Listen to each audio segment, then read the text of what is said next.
Thank you, John. Union membership hit a 97-year low last year. Only 11.2% of Americans now belong to a labor union, fewer even than when President Roosevelt signed the National Labor Relations Act. In the private sector, it's even more dire. Only 6.6%, 1 in 15 workers belong to a union. Now, in large part, this is because while the economy has changed dramatically since the 1930s, unions have not. However, unions don't really see it that way. Unions see that they're offering a product that's perfectly fine, and the only problem is employees and employers aren't buying it. And so the labor movement has attempted to reverse its decline, not by redesigning their offerings, not by making union membership more relevant to 21st century workers, but by making it very difficult for employees and employers to decline their services. This is what we've seen with the National Labor Relations Board's attempt to shorten the union election time frame to less than 3 weeks, forcing workers to decide in as little as 18 days whether or not they want any union. And the attempt to create gerrymandered micro-bargaining units, which allow unions to selectively form unions of their supporters, while excluding employees who do not favor the decision to unionize from the vote and having a say in whether or not their workplace will get unionized.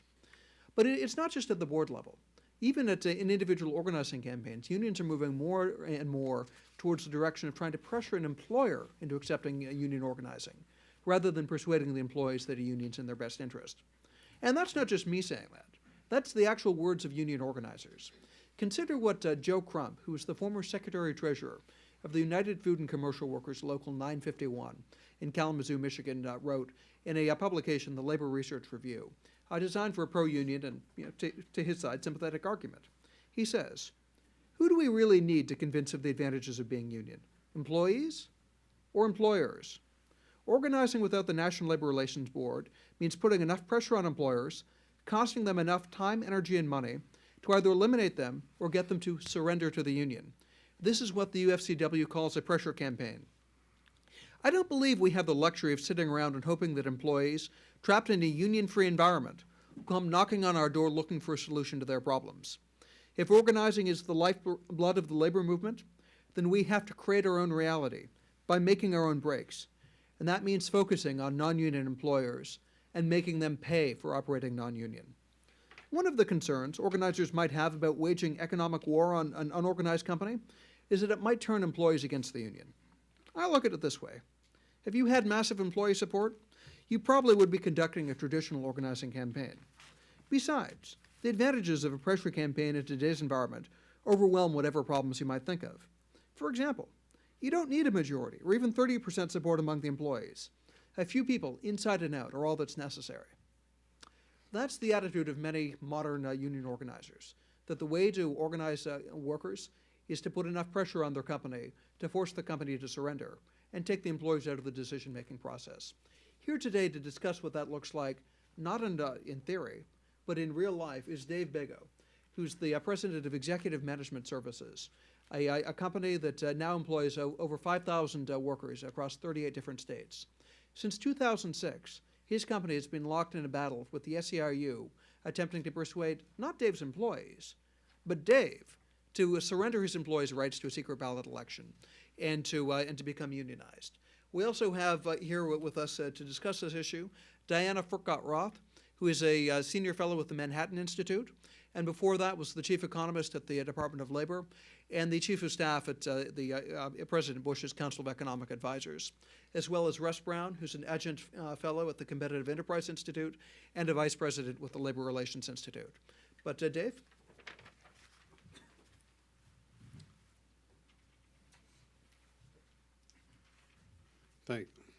Thank you, James, for having me here today. I appreciate it. Thank all of you for being here today. I want you to know that this isn't something I ever envisioned happening or something that I ever wanted to do, is to be traveling around the country talking about a topic like this. Quite candidly, I was put in this position.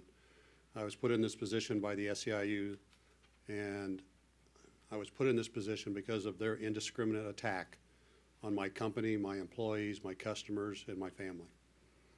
And I'm going to tell you a little bit about that story, and I'm going to tell you about a background, because I think the background is important to hear this and understand what really has transpired in what the unions call a corporate campaign, death by 1,000 cuts.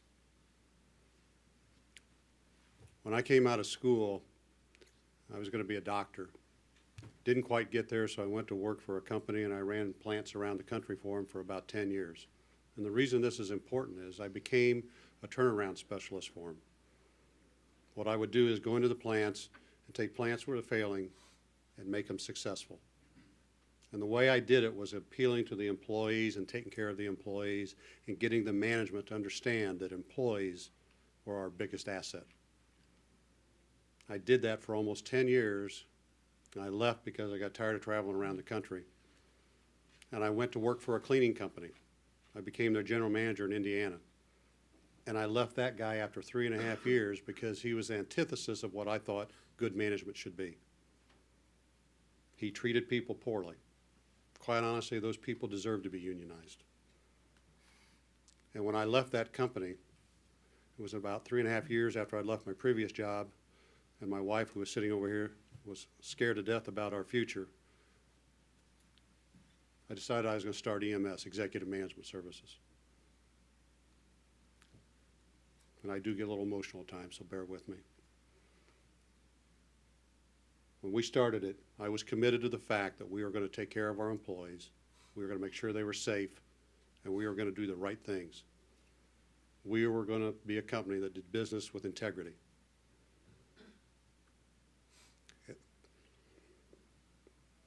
And that's how we built the company.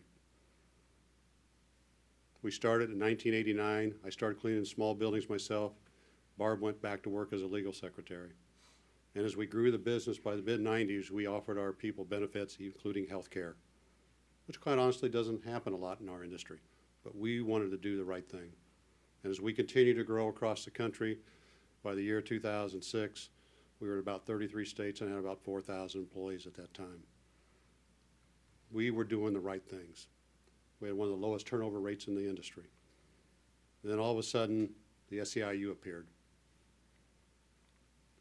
And they sent me a letter saying, we want to help your employees. So I sat down and I talked with them. And what they wanted me to do was sign what's called a neutrality agreement. There'll be some outside you can pick up after the meeting. And in this agreement, if I signed it, I would have to give up my employees' rights to a secret ballot election. And not only that, I would have to give them a list of all my employees and their home addresses, because card check would now be in place, and they would use those name and addresses to go to my employees' homes and intimidate them into signing union cards. And all they had to do is get a bare majority, 50% plus one. In my last meeting with them, I said, I can't sign that. And they looked at me and they said, Mr. Bego, we enjoy conversation, but we embrace confrontation. We're going to attack you, your employees, your customers, and everybody related to you. I said, I'm not going to sign it. It's morally wrong. They started their corporate campaign against my company immediately. Death by 1,000 cuts. They distributed flyers. They were intimidating my employees as they came out of work at night. Quick story, a gal in Indianapolis come out. Every night they'd be standing there trying to force her to support the union, even trying to give her money to bribe her, intimidating her, follow her car, hold her car door shut. They did this for a month, and she kept telling them, no, I'm happy, leave me alone. Finally, one night, one of them went to her and said, look, you're going to be union whether you like it or not, sign the card. And she did. We know this to be true because we have her affidavit from an appeals hearing that we won when we finally beat the SEIU. These type of things went all over the Midwest, Indianapolis, Cincinnati, Columbus, Ohio, St. Louis. And daily it was something different. They used clergy people against us.